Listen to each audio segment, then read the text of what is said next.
And even with regards to the man, he can't be in the state of janaba when sitting in the masjid. The least he has to do is to go and make wudu. The least he has to do, for example, one is doing i'tikaf in the masjid and he has a wet dream. Can he remain in the masjid sitting there? Huh? It is only permissible for him to remain sitting there in the masjid إذا توضأ, if he goes and makes wudu. عطاء ibn Yasar رضي الله تعالى عنه, he said رأيت رجالا من أصحاب النبي صلى الله عليه يجلسون في المسجد وهم مجنبون. I saw some of the companions, they used to sit in the masjid while they were in the state of janaba. إذا توضأوا وضوء الصلاة, only when they done the wudu they would normally do for the salat. واضح? So with regards to the guy, as soon as he gets in, he has to go what? And then come back again.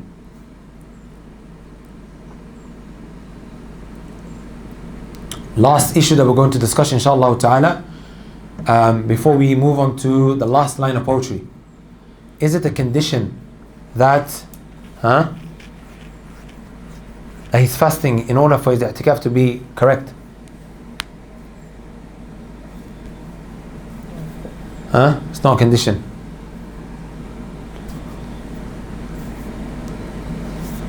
Aisha radiallahu ta'ala anha, she said, وَلَا اعْتِكَافَ إِلَّا بِصَوْمٍ.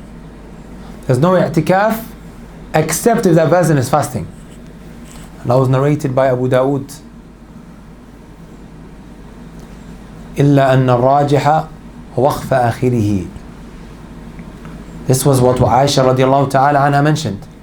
طيب. Ibn Abbas radiallahu ta'ala, Ibn Umar, and other than them, they both said, لَيْسَ عَلَى الْمُعْتَكِفِ صِيَامٌ إِلَّا أَنْ يَجْعَلَهُ عَلَى نَفْسِهِ. There is no psalm upon the mu'takif except if he makes the wajib on himself. Have got Aisha, got Ibn Abbas, Ibn Umar clashing with one another. Yeah. What do we do?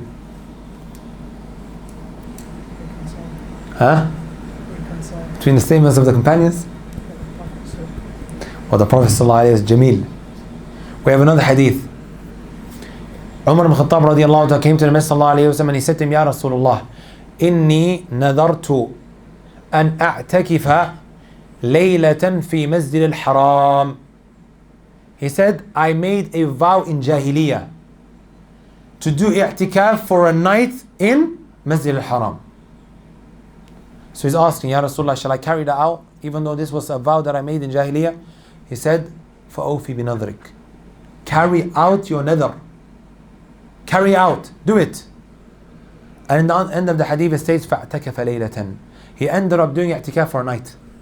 If it was wrong and if it was a condition, the Messenger sallallahu alaihi wasallam wouldn't have delayed the clarification, right? If it was something wrong, he would have told them straight away. وَلَا يَجُوزُ تَأْخِيرُ الْبَيَانَ وَقْتِ الْحَاجَةِ. And it's not permissible for the Messenger sallallahu alaihi wasallam to delay clarification, something that one really needs at its time. نعم. نعم. طيب.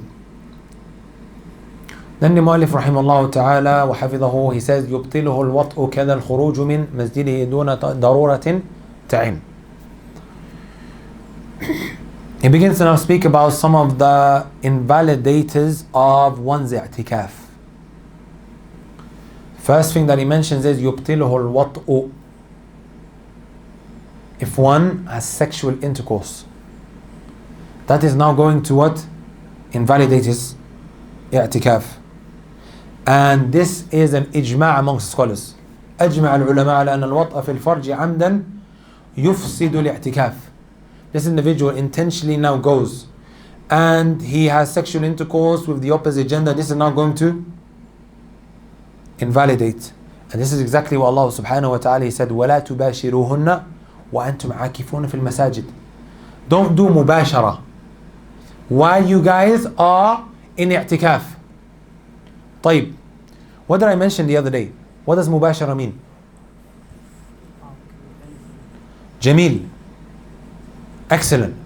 Al-mubashara, okay, when Allah subhanahu wa ta'ala says tubashiruhunna or tabashur, this is when the two skins come in contact with one another.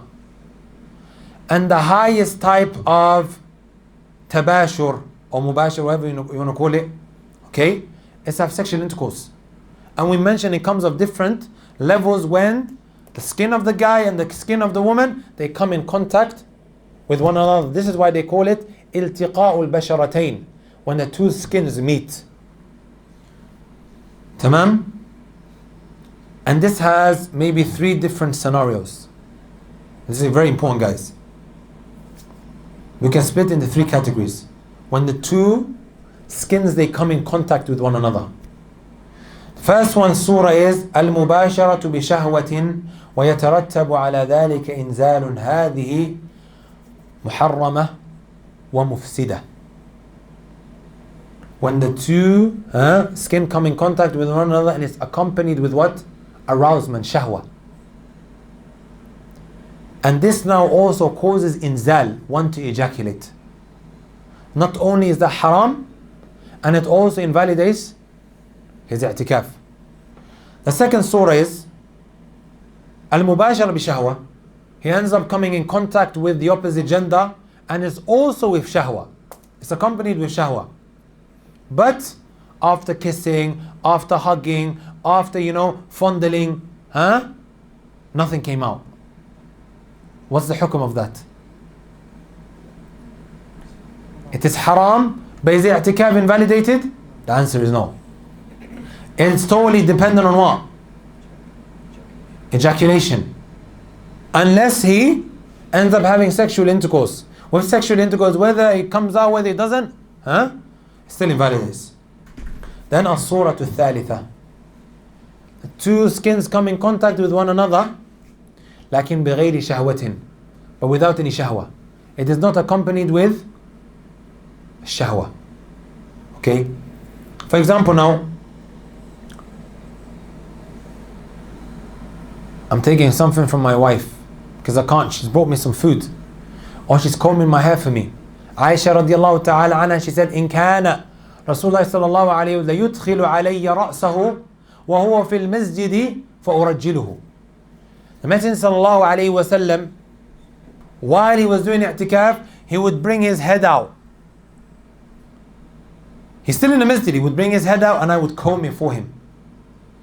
Here we know that the two skins are coming in contact with one another. But is this now with shahwa? The answer is no. كان لا يدخل البيت إلا لحاجة إذا كان معتكفا. Point is, skin has come in contact with one another. Or for example, mom, she brings me some food and I kiss her forehead. This is now your skin coming in contact with the opposite gender. واضح? This is perfectly fine. Also we take from the hadith that part of somebody's body can come out even if there is no need for it. واضح? And his i'tikaf is still correct. Is that clear, guys? You guys got the 3 different scenarios, right? It comes in very, very handy. People ask these questions all the time. Because they look at the ayah, وَلَا تُبَاشِرُوهُنَّ وَأَنْتُمْ عَاكِفُونَ فِي الْمَسَاجِدِ. Don't do mubashara while you are in the i'tikaf. And we mentioned that mubashir is of different types. And the highest type of mubashir is sexual intercourse. Even kissing, fondling, touching, all of that is mubashir. That's when the two skins are coming in contact with one another. You'll be surprised the amount of questions people ask. واضح? Likewise, if an individual now, he touches himself and it comes out. بسبب اللمس كذا استمناء كذا إنزال بالمباشرة. All of these cases, this is not going to invalidate.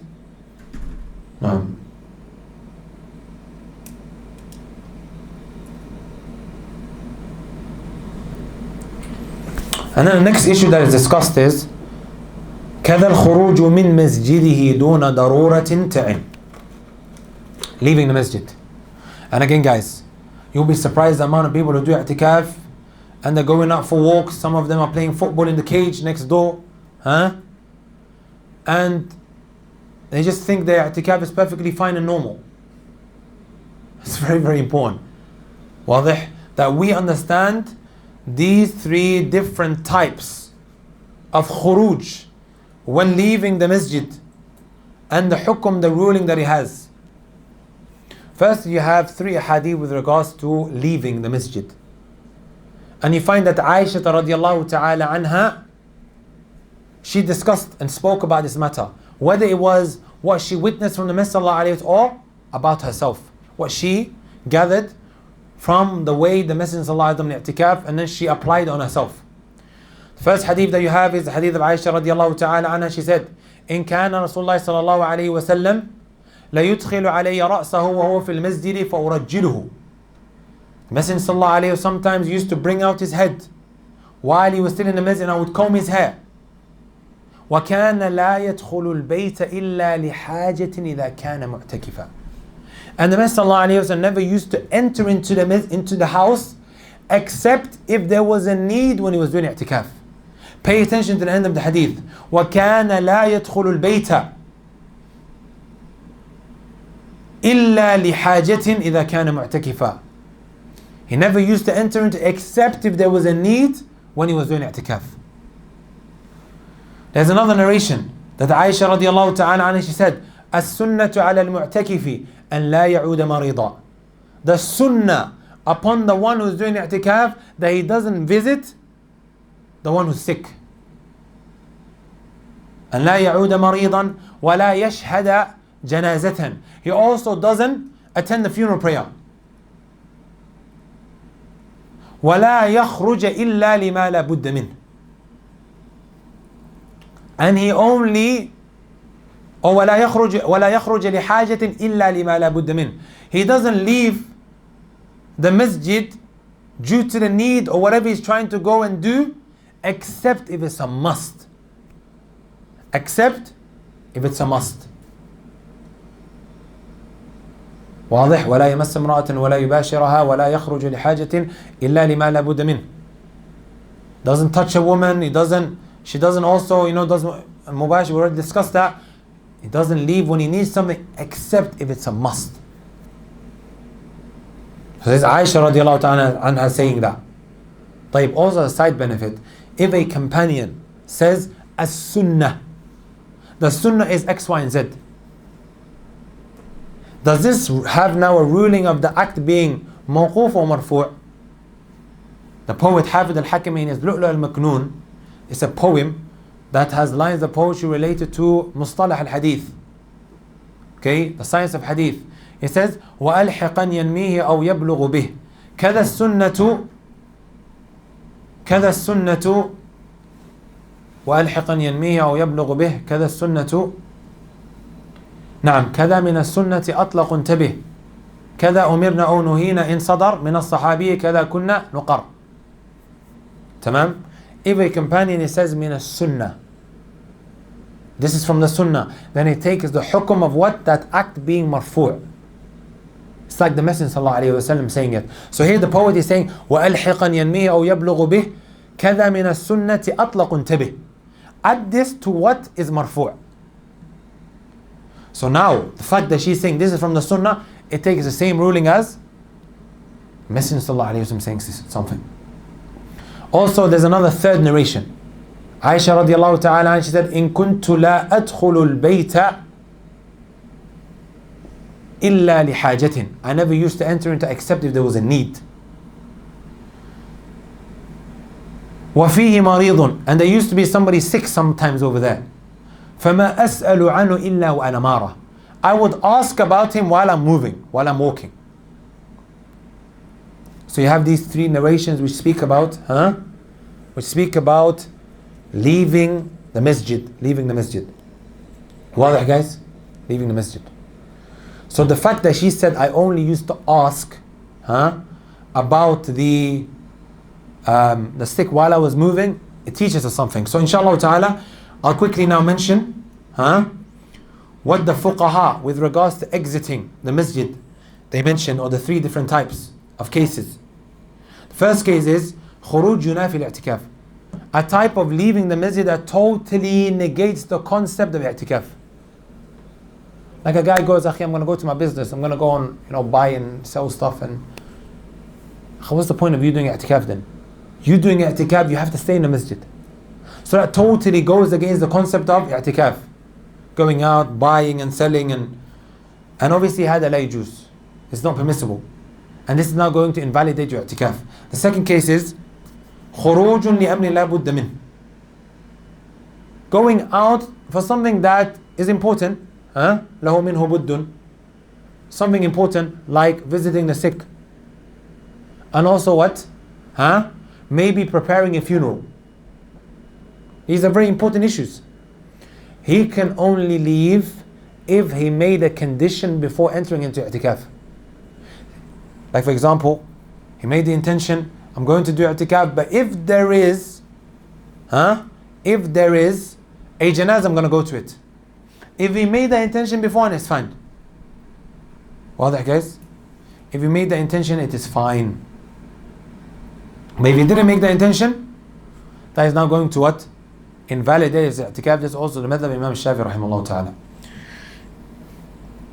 And then you have the third type. Leaving for something that there is a darura, it's a necessity, is a very dire need. Okay? And this is permissible for him even if he doesn't make the condition. Even if he doesn't make the condition. Okay? And this has now 3 different scenarios. For example now, food and drink. Toilet. You need to go to the toilet, right? Can anybody hold it in for 10 days? Nobody can. Can you starve yourself? We know now we have 2, maybe you want to call it evils clashing with one another. You holding it in, and that causing you now an illness. And you leaving the masjid, which you shouldn't be doing, aslan. Which one's more important? You risking your health or staying in the masjid and being hard-headed saying, oh, we need to take it from the zahir, you have to stick in the masjid. La. Sometimes you don't find toilets inside a particular masjid in some places. So you have to go outside to answer the call of nature. واضح? طيب, write down these scenarios, guys. I remember I took this directly from Sheikh Amir Bahjat. Wallahi, it's the best type of tafsil that I've seen.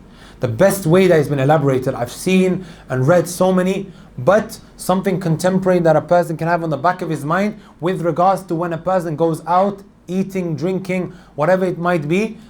This is the best or one of the best things that I've seen with regards to this particular issue. Straight from Masjid al-Nabawi. So the Surah al-Ula. And this is now with regards to food and drink. Okay? With regards to going to the toilet, هذا متفق عليه. He goes and comes back straight away. Now this is with regards to food and drink. Surah al-Ula. A man is doing i'tikaf in the masjid. There is no food and no drink. It is mamnu', man'an batan. It is totally prohibited by the masjid. They've even got signs in the front. Nobody bring in any food and drink. You want to do i'tikaf, it's up to you, you can do so. But it's mamnu'.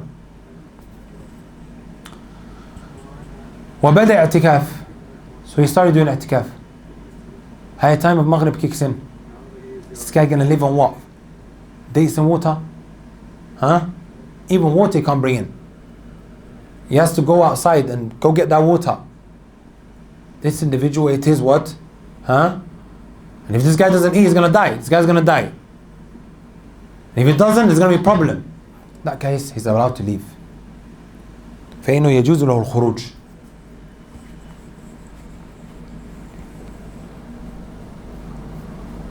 So the first case is what? No food are allowed to be brought in, even tomorrow. He's not even allowed to bring in what? Dates. Not even water. Masjid's choice. The masjid made that decision. He has to respect that. How would you do? He is allowed to leave because the guy's life is on the line. طيب, the second surah, the second case.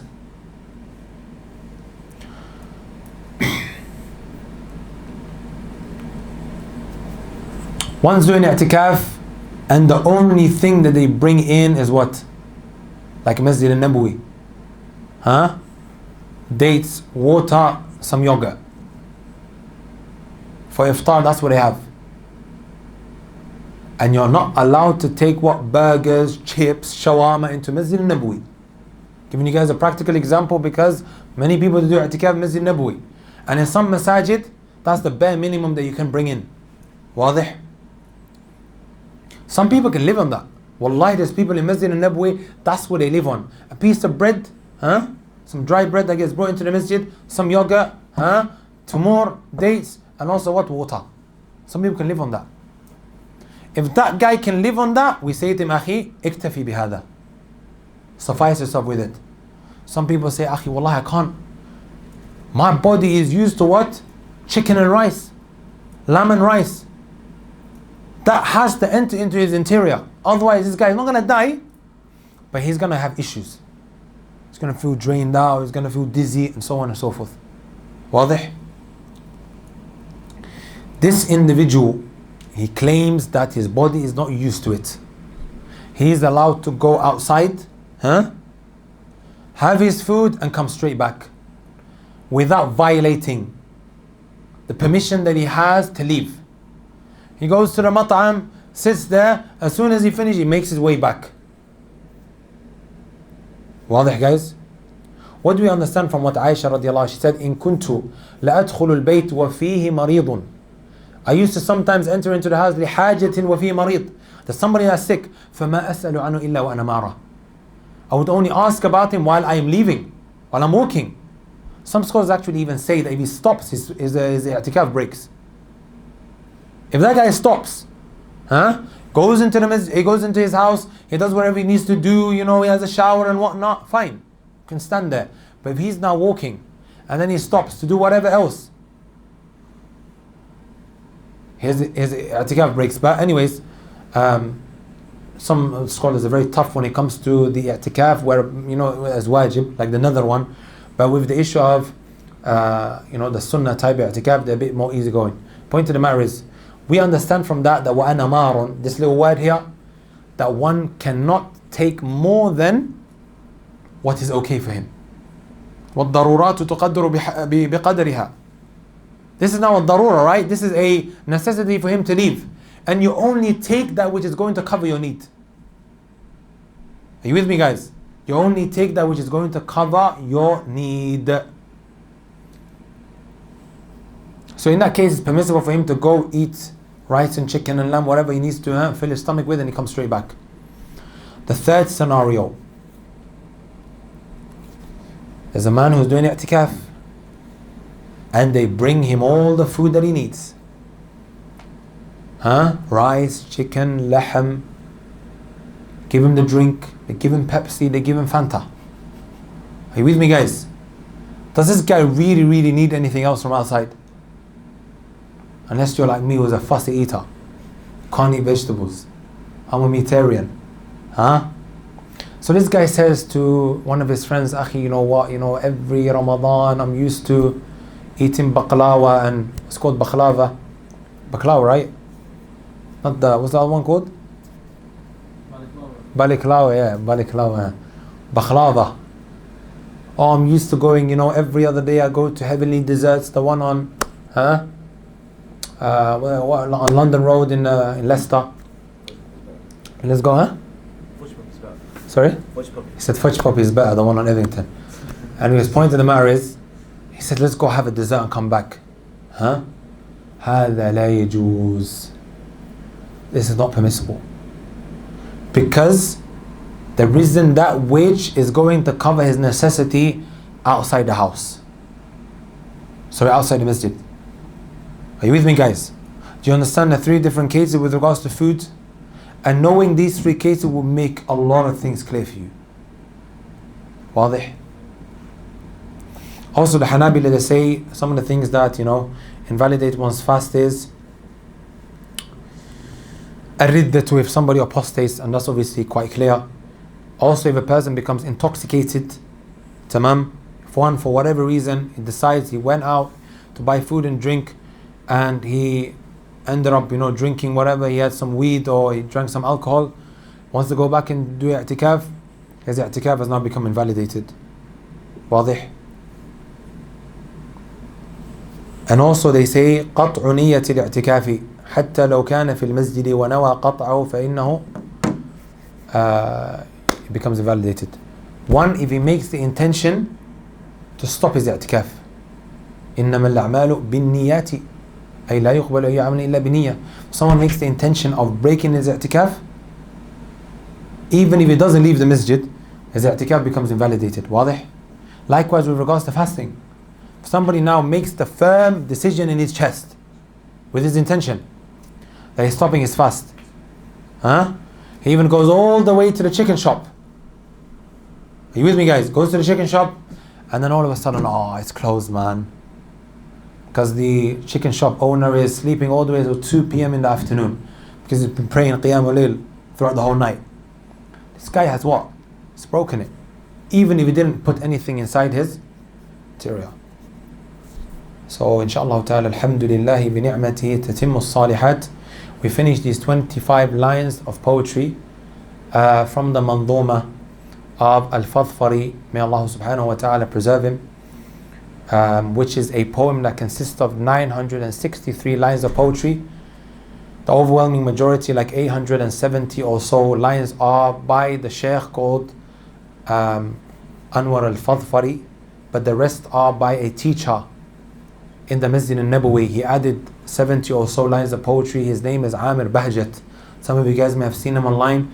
He completed it up to 963 and he's still working on adding more and more onto it. So we ask Allah subhanahu wa ta'ala to make this a lesson that we benefit from and that we act from. Also want to thank my teachers who benefited me, who taught me, and if it wasn't for Allah Azza wa Jal firstly and then them secondly, I wouldn't have been able to convey this to you guys.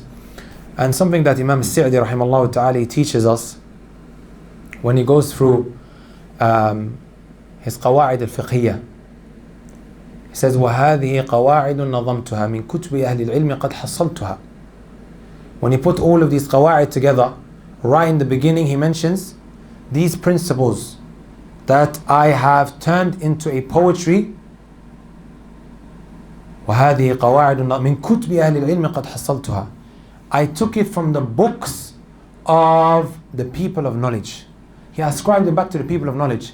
He could have easily just, hidden that and kept it to himself. Tamam? And then he says, جَزَاهُمُ الْمَوْلَى عَظِيمَ الْأَجْرِ وَالْعَفْوَ مَعَ غُفْرَانِهِ وَالْبِرِّ. And then he makes dua for those he benefited from, by asking Allah subhanahu wa ta'ala to, give them forgiveness and afu and so on and so forth. And even the other poet, he mentions to us, إِذَا فَادَكَ إِنسَانٌ بِفَائِدَةٍ مِنَ الْعُلُومِ فَلَازِمْ شُكْرَهُ أَبَدًا. If anybody ever benefits you with a benefit, always be a thankful individual to him. فَلَازِمْ شُكْرَهُ أَبَدًا. فَلَازِمْ شُكْرَهُ أَبَدًا. وَقُلْ فُلَانٌ جَزَاهُ اللَّهُ صَالِحَةً. Say so and so he benefited me, and may Allah Azza wa Jal, bless him with righteousness. قل فلان جزاهم الله صالحة أفادنيها وألقي الكبر والحسد. And recognize that so and so gave you that benefit, and also get rid of the kibr, the arrogance that one may have. And that's very, very important. So I just want to thank my teachers like Shaykh Salih al-Sindi, Hafidhahullah ta'ala, also Shaykh Sulaiman al-Ruhaili, who I benefited a lot from. A lot of these qawa'id that I give to you guys, these examples. Shaykh Salih Sindi quite a lot, also Shaykh Abdul Salam al-Shuway'ir, who is one of the prominent fuqaha that you're going to find today in Saudi Arabia. He looks very young, but mashallah, tabarakallah, he's a mountain when it comes to fiqh. And also my Shaykh in Yemen, Abdullah bin Lamh, who benefited quite a lot when it comes to qawa'id al-fiqhiyya. And also Shaykh Abdullah Zahim from his books, Shaykh Amir Bahjat. So, Jazakumullahu khairan wa ahsanallahu ilaykum.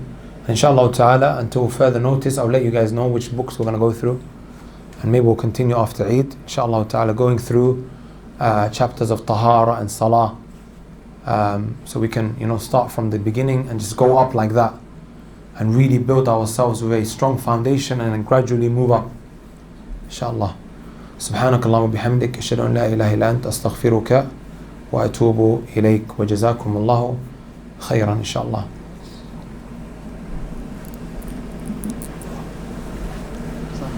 وياك الله. وياك أخي.